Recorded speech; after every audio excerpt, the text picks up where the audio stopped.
L'OTAN, est-ce qu'elle est bien dans un état de mort cérébrale, comme l'a expliqué encore, l'a rappelé hier Emmanuel Macron? Écoutez, moi je pense que depuis 1991, l'OTAN n'a plus sa raison d'être. 1991, c'est la fin de l'URSS. C'est assez simple. L'OTAN avait été créée pour lutter contre la menace communiste de l'URSS. L'URSS meurt, il n'y a plus de démocratie populaire. Je ne vois pas quelle est la raison d'être de l'OTAN.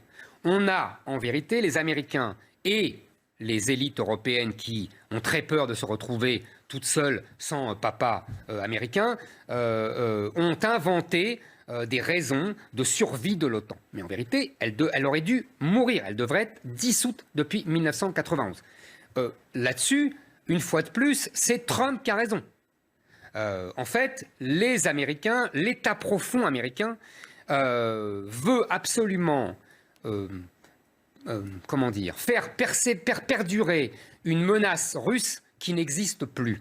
Et que, pourquoi? Pour empêcher le rapprochement, l'alliance, le grand rêve du général de Gaulle de l'Europe de l'Atlantique à l'Oural, c'est-à-dire l'alliance, la seule alliance sérieuse européenne entre la France, l'Allemagne et la Russie.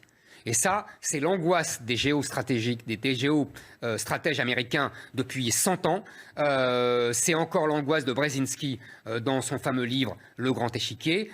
Tout doit être fait par les Américains pour séparer la France et l'Allemagne de la Russie. Donc ça, c'est, si vous voulez, la raison d'être stratégique de l'OTAN. Mais en fait, les Français et les Allemands devraient partir. Mais ils ont peur de se retrouver tout nus parce qu'ils n'ont plus d'armée. Bon, ça c'est... Deuxièmement, la Turquie est l'exemple le plus extraordinaire de ce que je viens de dire. C'est-à-dire que la Turquie, pourquoi elle est dans l'OTAN? C'est simple, remettez-vous dans la guerre froide, ils ont la Russie en face, bah, évidemment c'est la limite quoi. Donc on prend la Turquie pour qu'ils soient avec nous, pour qu'ils ne soient pas avec eux. Logique.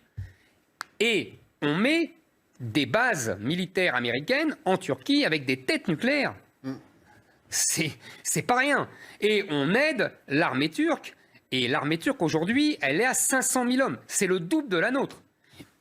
Accessoirement, je ne vous dis pas les autres. Parce que nous, on a la seule armée en Europe. Je ne vous dis pas l'état des autres. Et déjà, l'armée turque, c'est la double de la nôtre.